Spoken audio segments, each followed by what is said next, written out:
At awa ng Diyos sa ating mga buhay, na sa kabila po na patuloy tayo na dumadaan sa mga hamon ng buhay natin, patuloy pa rin ang Diyos na gumagawa sa buhay natin in good times and bad times po. Dahil alam po natin na ang Diyos natin ay Diyos na makapangyarihan.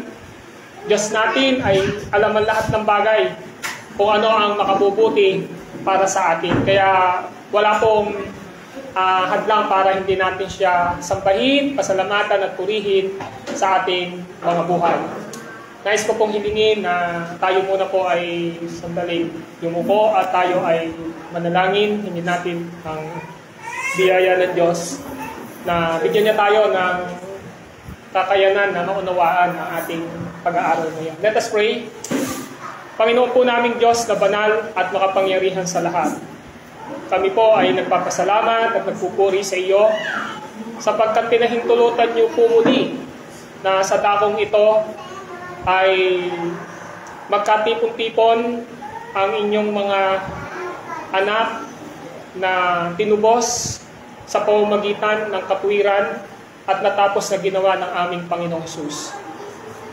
Ikinalulugod ninyo na kapag ang inyong church o kalipunan ng mananampalataya ay nagsasama-sama sa araw ng Panginoon, sapagkat nagpapahinga kami sa inyong presensya, hindi lamang sa aming mga katawan, kundi higit sa lahat, nakaka-fellowship ka namin sa pamamagitan ng banal na Espiritu na siyang gumagawa sa aming mga buhay, lalong-lalo na sa pangangailangang spiritual po namin, ang tumanggap ng Ebanghelyo at salita nyo na ipinaliliwanag ng inyong lingkod.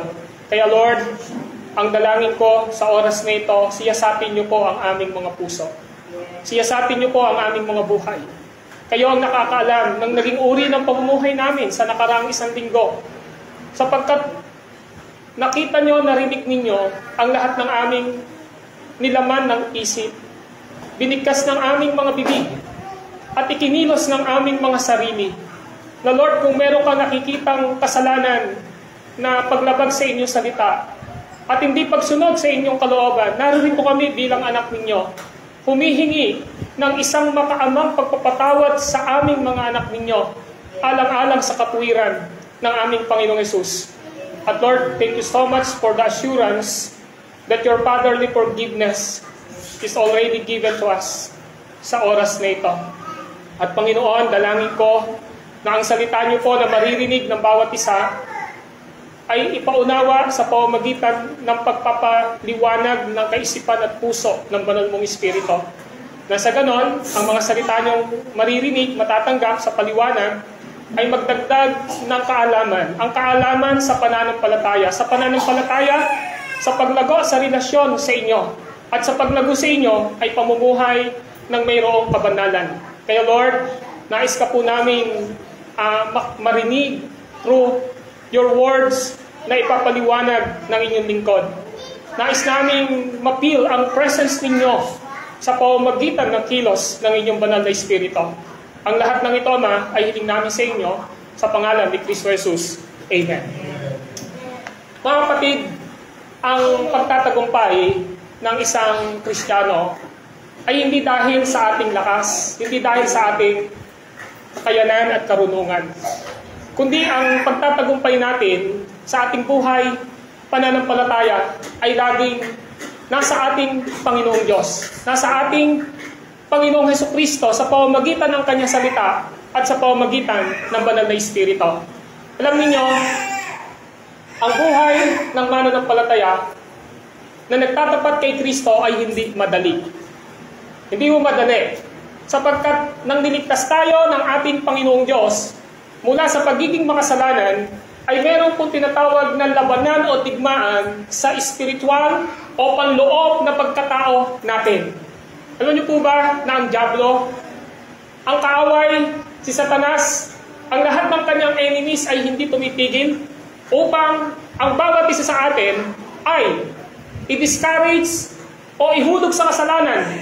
Maliwanag ang sabi ho ni Apostol Peter, kumanda kayo't magbantay, sapagkat ang kaaway ninyo ay parang liyong umaatungal na dyablo humahanap ng masisila.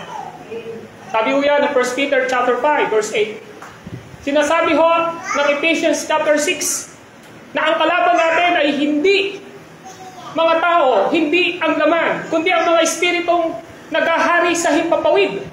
Labanan natin sila sa pamamagitan ng ating pananampalataya kay Kristo. Meron po tayong kaaway at ang kaaway natin ay spiritual. Bukod pa po doon, meron po tayong kaaway. Ang kaaway natin ay ang takbo ng sanlibutan. Kapag sinabing takbo ng sanlibutan, ito ang inaalok ng takbo ng sanlibutan. Ang sanlibutan ay nag-aalok ng mga bagay na taliwas sa salita ng ating Panginoong Diyos. Maalala nyo ang sabi ni Santiago, ang sino mang nauhumaling at ang sino mang naikipagkaibigan sa sanlibutan ay kinakaaway niya ang Diyos. Pag sinabi nating sanlibutan, ito ang mga sistema ng sanlibutan na inaalok sa mga tao, lalo na sa mga Kristiyano, na taliwas sa salita ng Diyos. Andyan ang bisyo, nandyan ang sistema na kung saan ay sa tingin ng tao ay maganda at masarap, pero sa harapan ng Panginoong Diyos ay hindi maganda at taliwas sa katotohanan. Andyan pa po ang kaaway natin, ang kahinaan ng ating laman. Na sa kabila po na tayo ay mga mananampalataya na, nag-i-struggle tayo sa gawa ng laman at sa gawa ng banal na Espiritu. Sapagkat sinasabi ng Galatians chapter 5, magkalaban ang Espiritu at ang laman. May mga bagay tayo na gustong gawin para sa Diyos at espiritual, pero ang kagustuhan ng laman natin ay taliwas dito. Sabi ng Romans chapter 7, kapag gusto kong gumawa ng mabuti, nandyan ang kasalanan. Kapag nandyan ang kasalanan, gusto kong gumawa ng mabuti. So, there are struggle sa ating pagiging isang Kristiyano. That's why, dapat nating maintindihan na hindi tayo dapat maging complacent o yung tinatawag na sitting pretty tayo sa ating spiritual na aspeto because we have so many enemies. Marami tayong kaaway sa takbo ng sanlibutan ito. Hindi nyo ba napansin na kapag may mga time na gusto mong mag-pray, nahadlangan because of, yung mga nakapaligid sa'yo. Yung iniisip mo, yung mga taong nakapaligid sa'yo. Pag araw ng Sunday, despite o sa kabila na alam mo na meron tayong pagtitipon sa ganap na 3:00 ng hapon sa lugar na ito, dahil ang alok na sanlibutan ay naririyan, ang kagustuhan ng iyong naman ay naririyan, ano yung nangyayari? Na-overcome tayo, di ba? That's why may pagkakataon na we are not present in this assembly sa ating pagtitipon, sa mga gathering natin dito, sapagkat patuloy na hindi tayo nagiging aware sa gawa ng kaaway, hindi tayo nagiging aware sa pagtatagumpay ng Diyos sa atin sa pamamagitan ng banal na Espiritu. Ngayon, ano ba ang dapat na mag-motivate sa atin? Paano natin malalaman na ako ay isang totoong Kristiyano? Paano ko malalaman na ako ay mananampalataya? Paano ko malalaman na ako ay nagtatagumpay sa buhay pananampalataya at naluluwalhati ang Diyos sa buhay ko? Now, hindi ko sasagutin ito by my own opinion sa pamamagitan ng opinion ko, sa pamamagitan ng karunungan ko. Hayaan natin na ang salita ng ating Panginoong Jesucristo ang siyang magsalita sa ating mga puso upang na sa ganon, kung meron man siyang matalas na pananalita na ating makikita o meron naman siyang dapat i-correct sa atin o dapat na itama sa atin, hindi ko kayo sa akin magagalit kundi sa salita ng Panginoong Diyos. But I am sure na hindi tayo magagalit because this is the Word of God. That's why I invite everyone sa inyo na may Bible, buksan natin ang ating Biblia sa Juan 14, sa John chapter 14. Ganito po ang sabi ng banal na kasulatan in John chapter 14, verse 18. Okay? Sorry? Nakita nyo, John chapter 14, verse 15 to 17. Juan chapter 14, verses 15 up to verse 17. We have 3 verses dito sa ating pag-aaral. And now listen to the Word of God. Verse 15. Kung iniibig ninyo ako, tutuparin ninyo ang aking mga utos. That is verse 15. Kung iniibig ninyo ako, sabi ni Kristo, kung ibigin daw natin siya, tutuparin ninyo ang aking mga utos. Yung utos nino, utos daw ni Kristo. Now, in verse 16, "Dadalangin ako sa Ama upang kayo bigyan niya ng isa pang patnubay na magiging kasama ninyo magpakailanman." Verse 17, "Siya ang Espiritu ng katotohanan na hindi matanggap ng sanlibutan, sapagkat siya ay hindi nakikita ni nakikilala ng sanlibutan. Ngunit nakikilala ninyo siya sapagkat siya ay nasa inyo at siya ay nananatili sa inyo." Mga kapatid, ang pinaka-context nito ay ang pagsasabi ni Jesus Christ na siya ang nag-iisang daan, katotohanan at buhay. Walang makapupunta sa Ama kundi sa pamamagitan niya. So this is the context of John chapter 14. Ito ang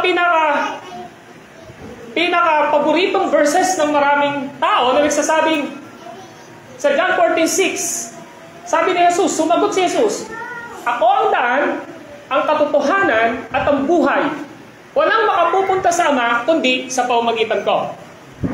So sinasabi niya ngayon, kung ang isang tao na makasalanan, na walang relasyon sa Diyos, na nakamana ng kasalanan kay Adan at namumuhay sa kasalanan, magkakaroon lamang siya ng kaligtasan sa pamamagitan ng ating Panginoong Hesukristo. That's why sinabi niya, "Ako ang daan, katotohanan at ang buhay. Walang makapupunta sa Ama kundi sa pamamagitan ko." Now, kapag tinuloy natin ito, makikita natin dito, patuloy na nagsasalita ang ating Panginoong Hesukristo, at meron po siyang isang apostol dito na nagdududa sa kanya. Ang tawag po doon ay si Thomas the Doubter. Makikita natin yon sa verse 5. Sinabi sa kanya ni Thomas, "Panginoon, hindi po namin alam kung saan kayo pupunta. Paano namin malalaman ang daan?"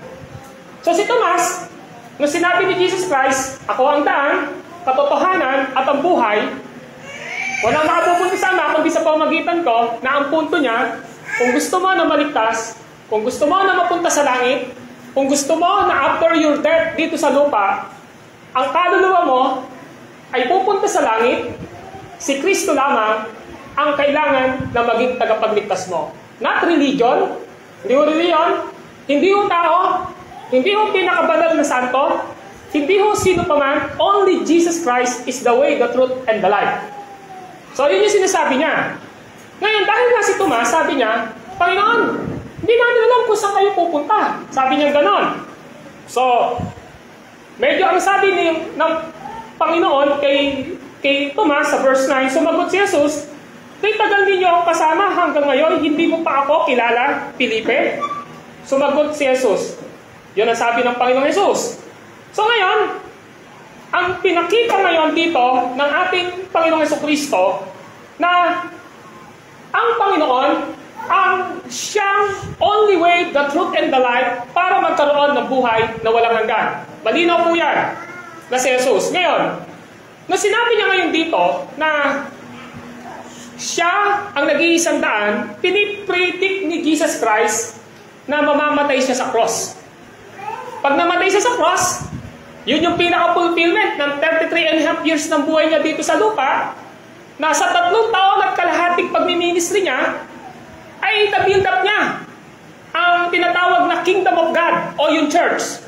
At nag-iwan siya ng 12 apostol, at doon sa Acts chapter 1, verse 11, nakita natin na mayroon 120 na mga mananampalatayang nagtitipon noong araw ng Pentecostal.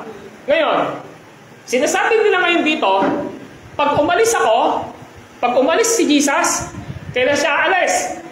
Di po ba namatay siya ng Friday? Nilibing siya at nabuhay siya ng araw ng Linggo? Pagkabuhay niya ng araw ng Sunday, yung tinatawag na the Resurrection Sunday, may natira pa na 40 days si Jesus Christ.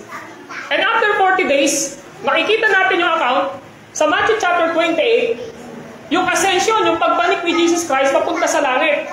Nakita niyo?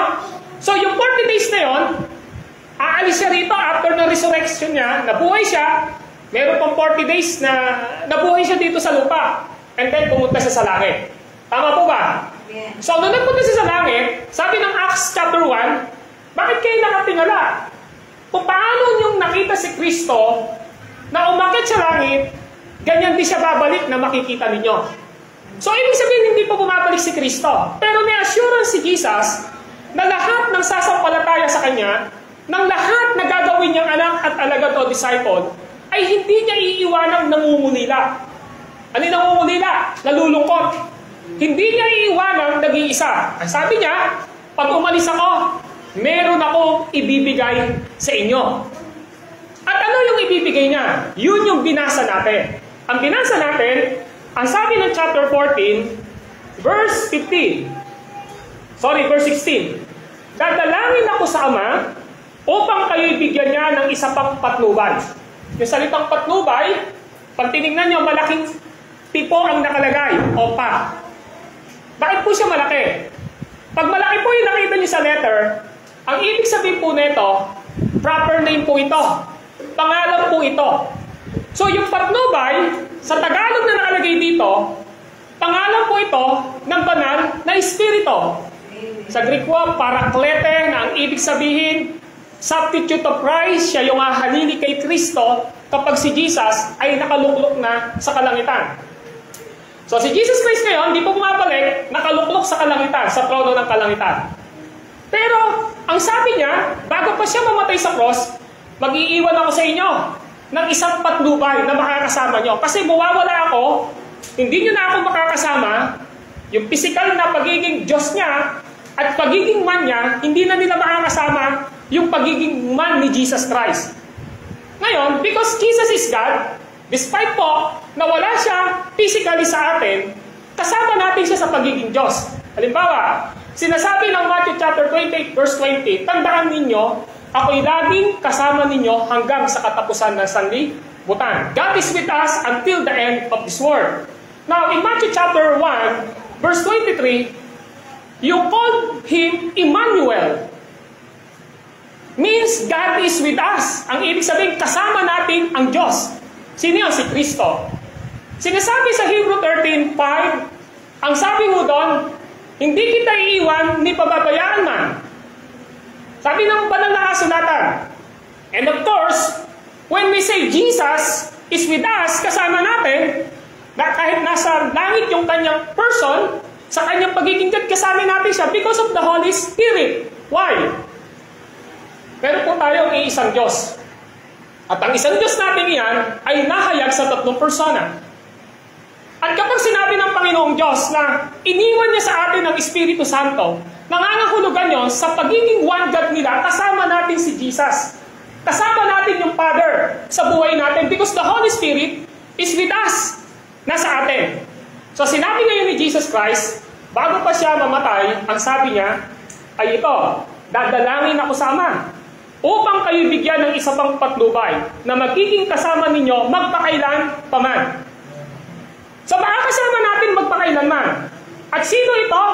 Ang banal na Espiritu. Now listen, in verse 17, siya ang Espiritu ng katotohanan. He is the Spirit of truth. Kaya nga sinabing banal na Espiritu walang kasalanan, banal di ba? Kaya, di ba tinatawag natin na ang tatlong persona ay Holy Spirit. Banal na Espiritu. Ibig sabihin, He is the truth.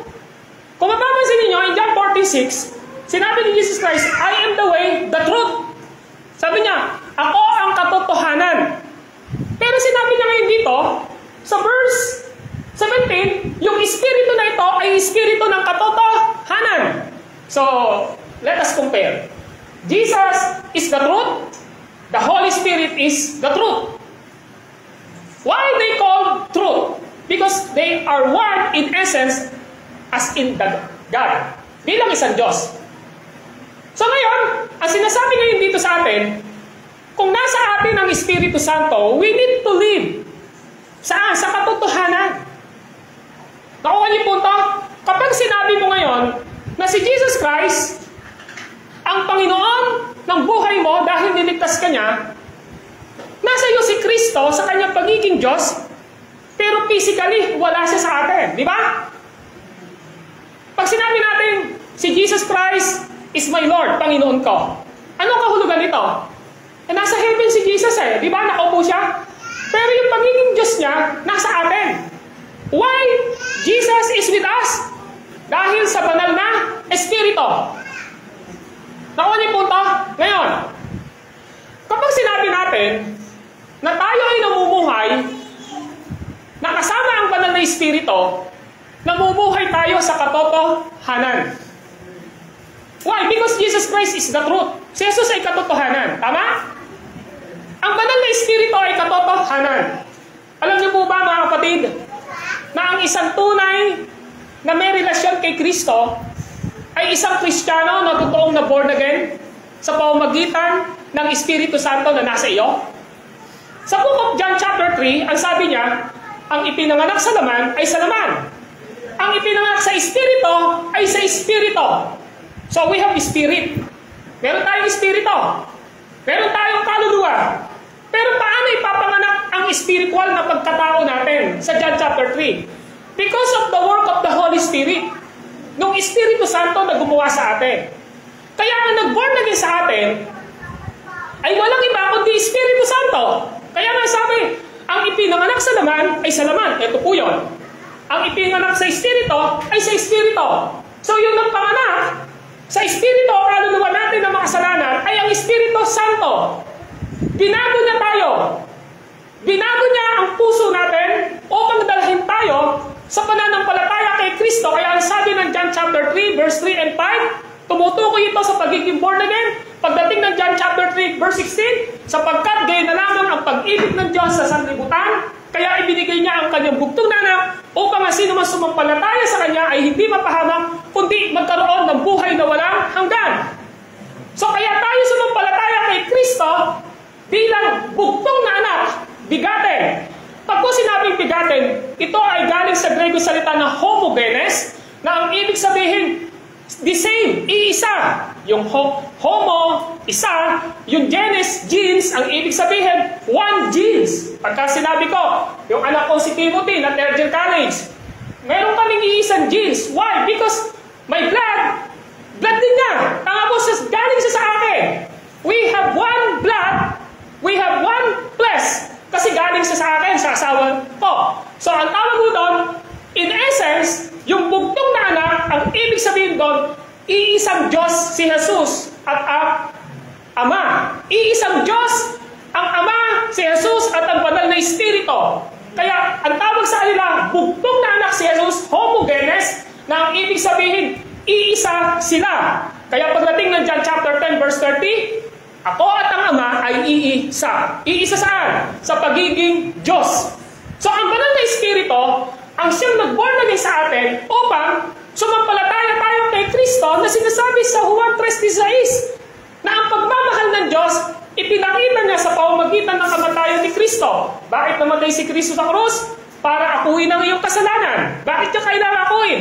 Para hindi ka pumunta sa impyerno pag namatay ka. Yung kaluluwa mo hindi magsasuffer doon. Nakuha niyo po ito, nabuhay siya upang patunayan na ikaw na sasampalataya sa Kanya ay may katwiran at may buhay na walang hanggan dahil ang Diyos na pinanampalatayaan mo ay hindi ng tao, kundi Diyos na buhay sapagkat siya ay Diyos. Amen. Yun yung gusto ipakita ngayon dito.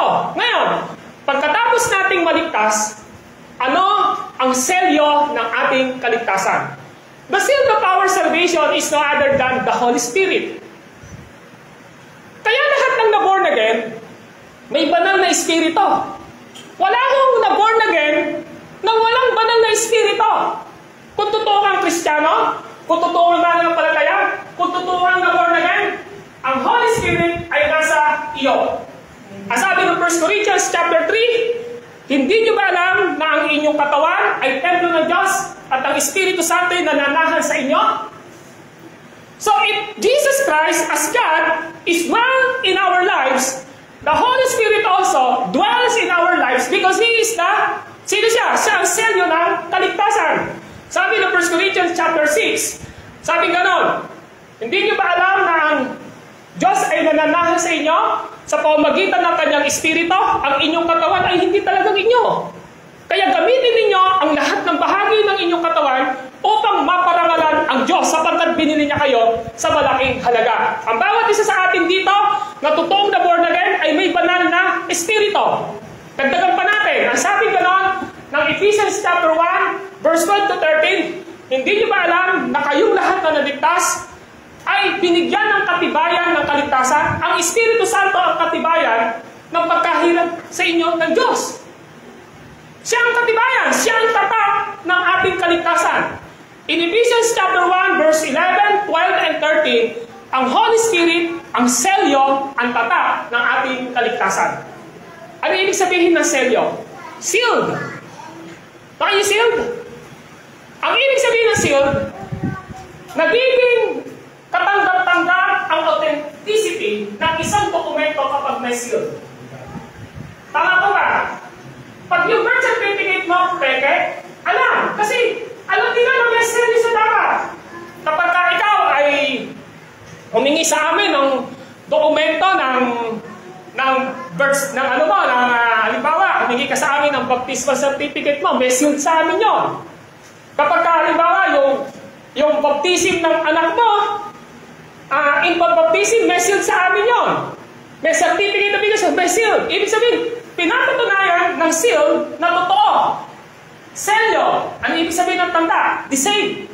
So, ibig sabihin, lahat ng Kristiyano, lahat ng anak ng Diyos, may banal na espiritu.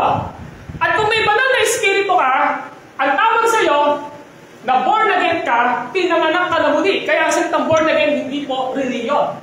Ang salitang born again ay kapanganakang espiritual na nagdala sa iyo kung bakit ka may pananampalataya kay Kristo. Ngayon, nasa atin ang Espiritu Santo. Sino rito ang masasabing, Pastor, born again ako, Kristiyano ako, anak ako ni Kristo, disipulo ako ni Kristo, lahat na ng adjectives o mga pagsasalarawan, gamitin na natin. Sino rito ang anak ng Diyos? Say Amen. Nako, yung iba hindi Sino rito ang anak ng Diyos? Amen. Marinig niyo sa Diablo, sino rito ang anak ng Diyos? Amen. Okay, kung anak tayo ng Diyos, ano ang in-expect ngayon ni Jesus sa atin? Ang in-expect ni Jesus ay ito. Now, kung iniibig ninyo ako, tutuparin ninyo ang aking mga utos. Because we are children of God, because the Holy Spirit now dwell, nandito ngayon sa ating mga sarili, may command si Jesus sa atin. Ano yung marka na tayo ay totoong Kristiyano? Ano yung marka na totoong born again tayo? Ano yung marka na totoong Kristiyano tayo? Ang sabi niya rito ay ito, may katotohanan nakikita sa buhay natin. Why? Ang Holy Spirit ay katotohanan. Sabi rito, siya ang Espiritu ng katotohanan. The Holy Spirit is the Spirit of truth. When we say truth, ito ay nakaangkala sa Panginoong Yesus na siya ay katotohanan. And when we say truth, ang ibig sabihin dito, this is the fruit of the Holy Spirit sa buhay natin. Yung Holy Spirit, magbubunga sa atin ng katotohanan. Ngayon ang tanong, bakit kailangan yung Holy Spirit magbunga ng katotohanan sa atin? Kasi ayaw ng Diyos na bumuhay tayo sa kasinungalingan. Halimbawa, kapag ang isang tao ay puno-puno ng bisyo, namumuhay ba siya sa katotohanan? Hindi. Saan siya namumuhay? Kasinungalingan. Why? Because sabi ng John chapter 10, na parito ang diablo upang magwasak at pumatay. Naparito si Jesus upang ang mga tupay magkaroon ng buhay na ganap, kasiyasiyan at katanggap-tanggap. Ngayon, kapag ang Kristiyano ay totoong Kristiyano, ang dapat makita sa kanya ngayon ay katotohanan. Yung katotohanan ito ay bunga ng banal na Espiritu. Now, ang sabi ni Jesus Christ ngayon dito ay ito, kung iniibig ninyo ako. So, ibig sabihin, when the Holy Spirit dwell, narito po sa puso natin, dahil anak tayo ng Panginoong Diyos, ano ang bunga ng banal na Espiritu? Pag-ibig. Pag-ibig kanino? Pag-ibig kay Kristo. Kasi pag iniibig mo si Kristo, iniibig mo ang Ama. Kapag iniibig mo si Kristo, iniibig mo Ama, iniibig mo ang Holy Spirit, dahil isang Diyos sila. At kapag iniibig mo ang isang Diyos sa tatlong persona, yung gawa ng banal na Espiritu ang susundin natin sa buhay natin. At ano ang bunga? Katotohanan. Ano yung katotohanan na yun? Ang katotohanan ay pag-ibig at pagsunod sa utos ni Kristo. Hindi nyo pwedeng paghiwalayin ang utos at saka pag-ibig. Di ba? Bakit? Simple lang po yun eh. Yung totoong pag-ibig, sumusunod sa katotohanan. Tama po ba? Halimbawa, bakit mo sinusunod yung nanay mo? Kasi nanay ko siya, mahal ko siya eh. Alam niyo yung katotohanan eh. Minsan ako, palpak ako sa kamalian, di ba? So, sinabi niya ngayon, one of the fruit of the Holy Spirit is truth. Pero ang katotohanan, pag-ibig po yun. Ngayon, ang Holy Spirit po ay laging nagdadala sa atin na mamuhay sa pagmamahal sa Diyos at kay Kristo. Kaya ang sabi niya dito, kung iniibig ninyo ako, kung totoo natin iniibig si Kristo, tutuparin ninyo ang aking mga utos. Ngayon kapatid, mahal niyo ba si Kristo? Mahal niyo po ba si Kristo? Amen? Gaano mo kamahal? Paano kung sinabi ko sa inyo, mahal mo ba si Kristo? Sabi niyo po, Amen. Dahil mahal niyo si Kristo, may utos siya. At ang utos niya ay nasa Matthew chapter 22. At sabi niya sa Matthew chapter 22, ay ito. Now listen, in Matthew chapter 22. Sabi niyo, mahal niyo ha?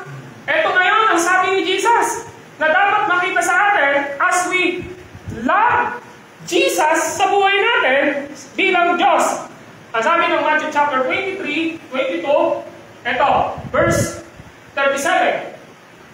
Verse 36. Guro, alin po ang pinakamahalagang utos sa kautusan?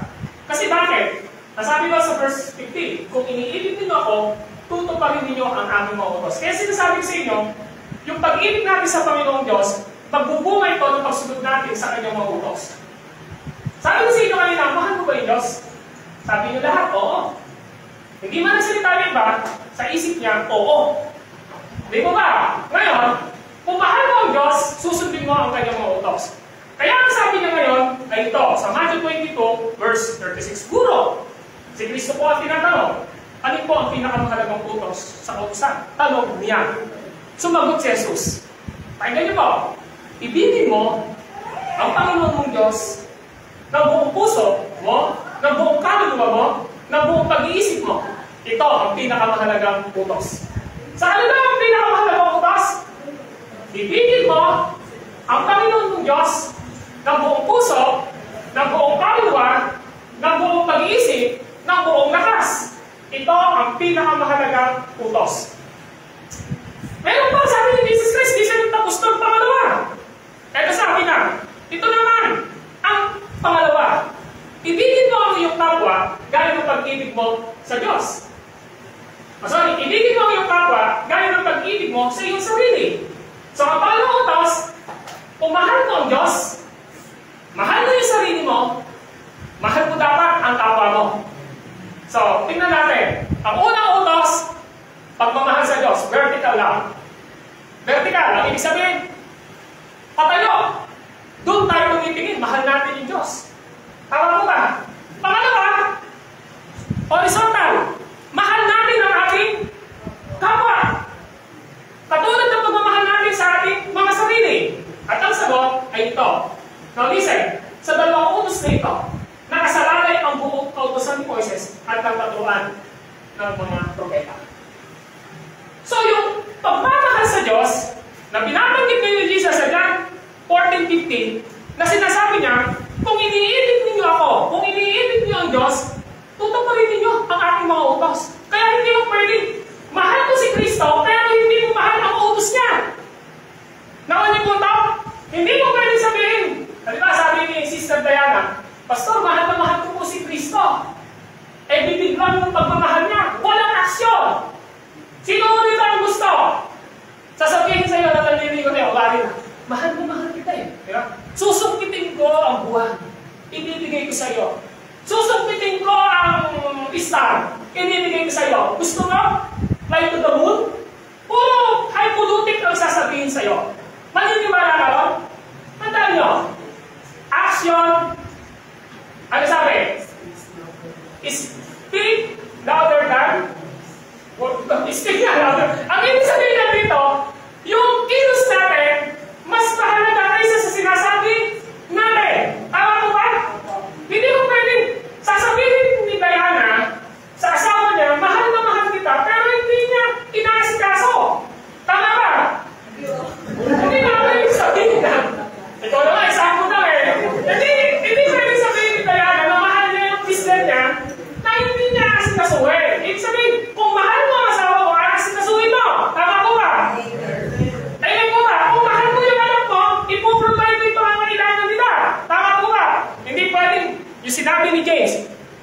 mo yung kapwa mo.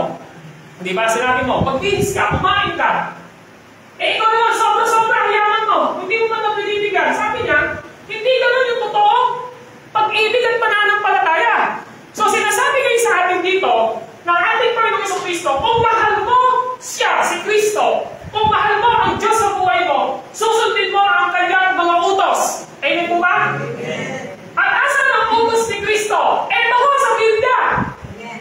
Kaya kung meron tayong 66 books, may 27 sa Bagong Tipan, may 39 sa Lumang Tipan, pag pinagsama natin, 66 na aklat ng Biblia. At dito ang salita ng Diyos.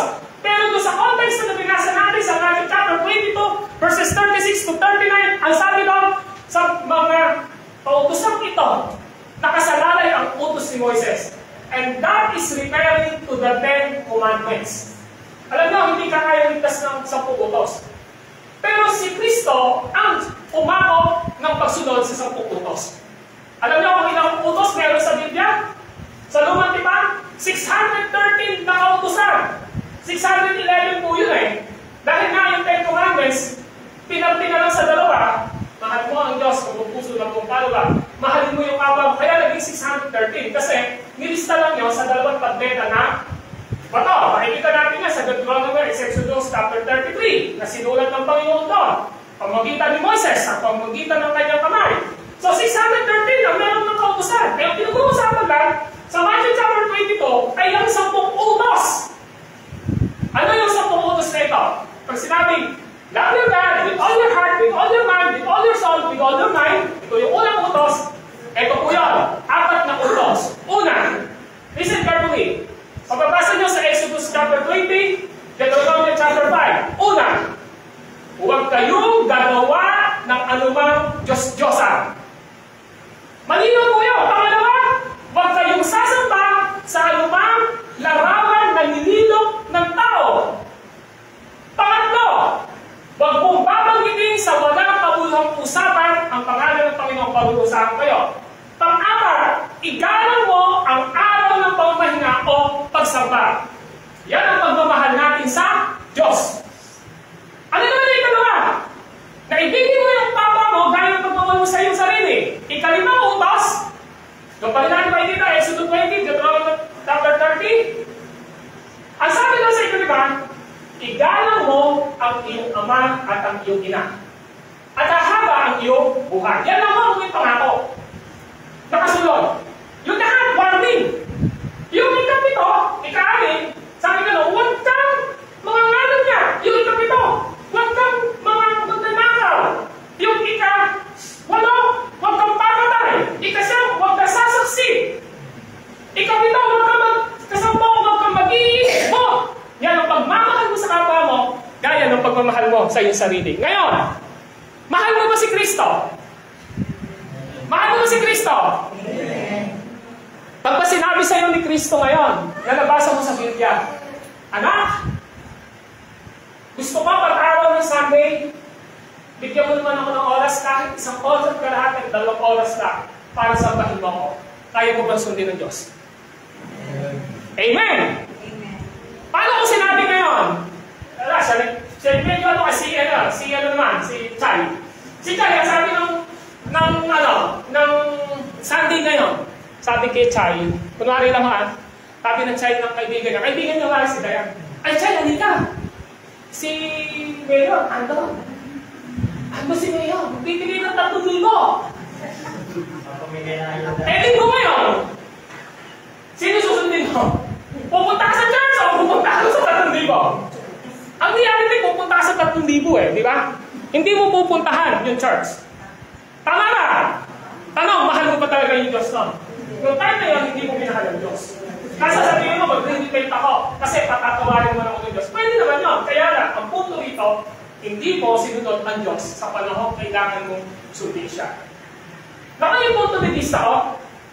Nakita niyo mo ba yung punto de vista ko? Dito sa ating pinag-aaralan. Madali sabihin na mahal ko yung Diyos eh. Pero pag sinabi ng Panginoon sa'yo, na anak, huwag kang magsisinungaling. Para si Pedro, Pastor, na hindi tatagawa. Ganun yun. Ano na? Pedro, sabi ng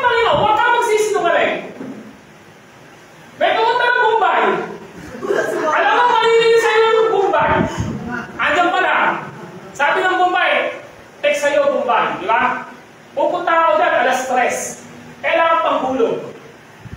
Iniwan mo yung anak mo. Ay sabi mo, kasama mo yung anak mo.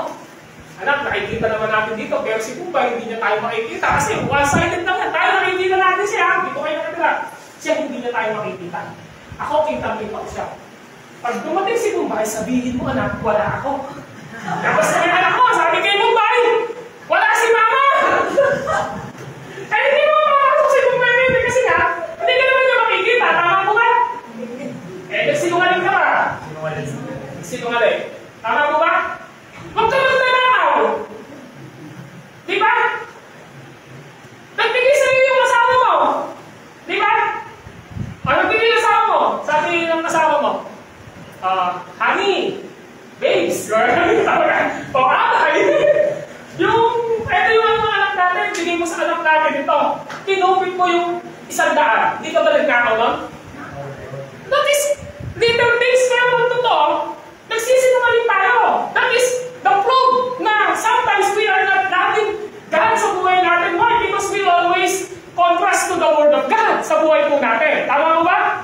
Pero ang command ng Panginoong Jesucristo, because the Holy Spirit, nasa atin ng Holy Spirit, sasabihin natin ng Holy Spirit sa atin, anak, mahalin mo yung Diyos sa buhay mo. Sundin mo ako. Sundin mo ako. Anak, sabi ng Banal na Espiritu, sundin mo ang salita ni Kristo sa buhay mo.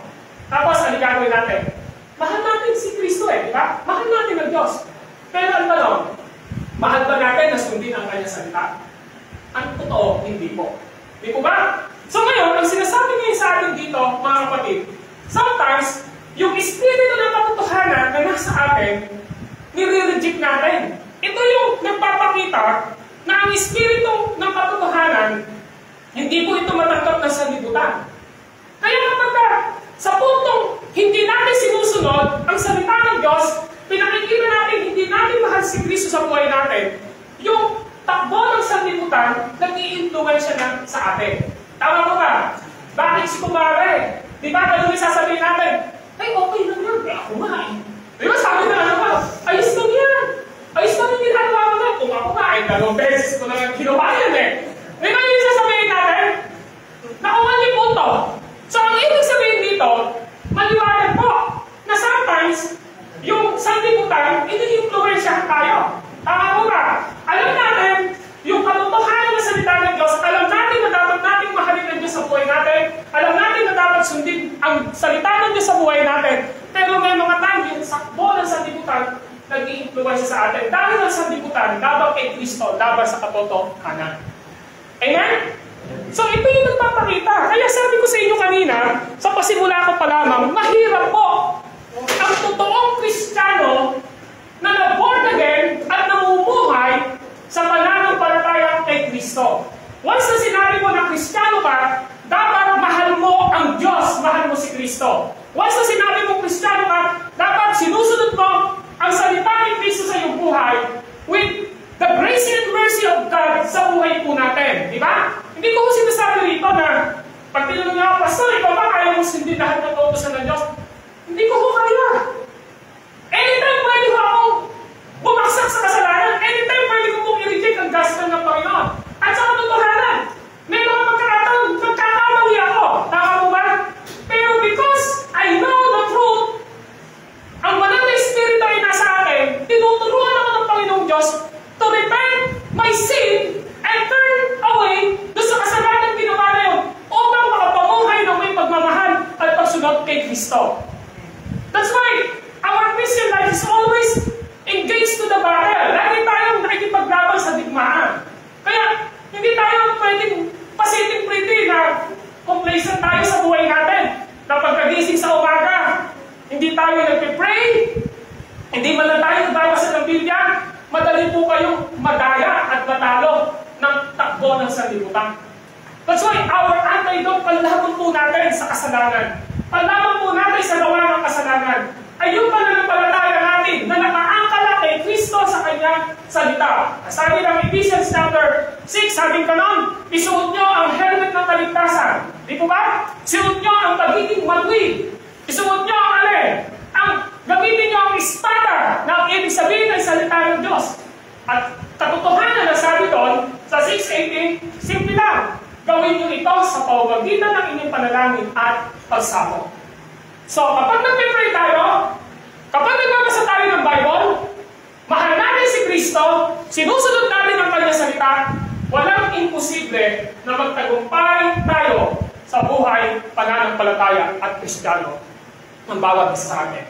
At kapag namuhay tayo sa kalooban ng Panginoong Diyos, ang pastol na si Kristo ay dinadala niya tayo sa mainam na batisan at sa masaganang paskulan. Why? Because in John chapter 10, Jesus is our great shepherd. Amen po ba? So kapatid, sabi ko kanina, mga kapatid, hindi biro-biro ang maging isang Kristiyano. Natutuwa ako at nagpapasalamat sa Lord, nandito kayo. Ang ibig sabihin po niyan, pinagtatagumpay kayo ng banal na Espiritu. Kung bakit kayo narito? Di ba? Baka kanina nagchichismisan lang kayo at iniisip nyo na huwag na tayo umaten. Nandiyan sila pastor, nandiyan na, nandiyan sister, punupuntahan tayo. Pwede naman na tayo. Sabihin natin, di ako pwede eh. Tama po ba? Meron akong gagawin, di ba? Pwede ako makakarating. Pwede ba sa susunod na lang? We have so many alibay na pwedeng gawin sa buhay natin. But because of God's love and the power of the Holy Spirit na nagmamanifest sa ating mga buhay, ang Diyos, nilagyan niya yung puso natin na magtagumpay. That's why narito tayo ngayon. Sumasamba, nakikinig na salita ng Diyos at patuloy na nag-worship sa Kanya. Dahil ito ang kalooban ng Diyos sa ating mga buhay. Amen po ba? So hopefully and prayerfully po, dapat natututo tayo. Kapag sinabi mo na born again ka, mananampalataya at Kristiyano ka, si Jesus nananahan sa'yo. Ang Holy Spirit nananahan sa'yo. Diba? Ang Diyos ay nananahan sa'yo. At kapag nananahan sa'yo ang Diyos, mamahalin mo ang Diyos. At kapag mahal mo ang Diyos, susundin mo ang Kanyang mga utos. Kapag sinunod mo ito, lalago ka sa pananampalataya mo sa Diyos at paglilingkuran mo siya, iibigin mo siya ng buong puso, ng buong kaluluwa, buong pag-iisip, buong lakas. Ito ang mahalagang utos para sa iyo. At ang ikalawa, iibigin mo ang iyong kapwa gaya ng pagmamahal mo sa iyong sarili. Presto! Ang Diyos ang magpapala sa ating lahat kapag ginawa natin ang lahat ng ito. Let us pray. Panginoon po namin Diyos na banal at makapangyarihan sa lahat, nagpapasalamat kami sa mga salita nyo na aming natanggap. Ito ay salita nyo na naitala dito sa banal na kasulatan. Maraming salamat sa assurance o katiyakan na sino mang totoong nakaranas ng kaligtasan dahil Ama, pinili nyo kami. Dahil ibinigay nyo kami sa pamamagitan ni Jesus na siyang nag-alay ng kanyang buhay upang akuin at bayaran ang aming sala doon sa cross ng Kalbaryo. 2,000 taon na ang nakalilipas na matay siya ron. Inako niya ang aming sala. Siya ang naging pambayad sa aming kasalanan. Inako niya at dinala niya ang lahat ng parusa at bigat na dapat naming maranasan sa apoy ng impyerno. Binayaran niya ang mga bagay na hindi namin kayang bayaran.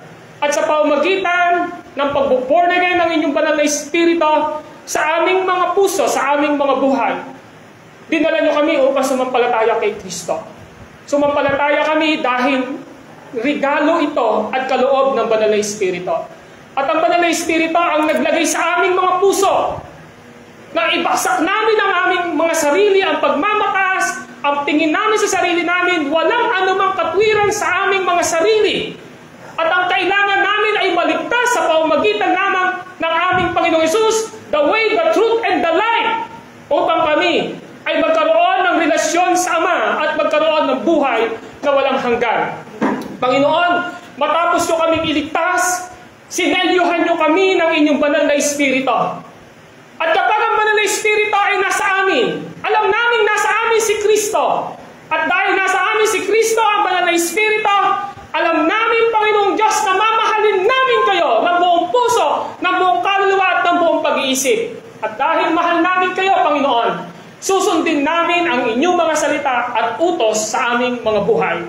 Eh Lord, ito ang ilagay nyo sa isipan, sa puso, sa kaluluwa, sa espiritu ng lahat ng mga anak nyong naririto.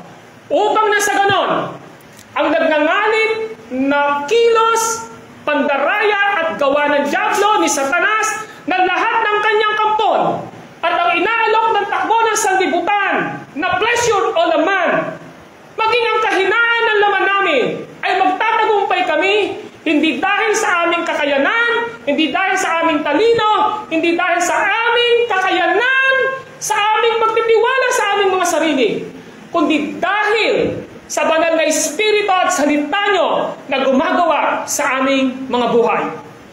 Nagtatagumpay kami dahil kay Kristo. Nagtatagumpay kami dahil sa salita niya. Nagtatagumpay kami dahil sa banal na Espiritu na gumagawa sa aming mga buhay. Lord, kilala niyo po ang lahat ng naririto ngayon. Kilala niyo ang bawat isa. Yung ginawa niya kahapon, yung ginawa niya nung isang araw, alam niyo. Dahil Diyos kayo na nasa lahat ng dako.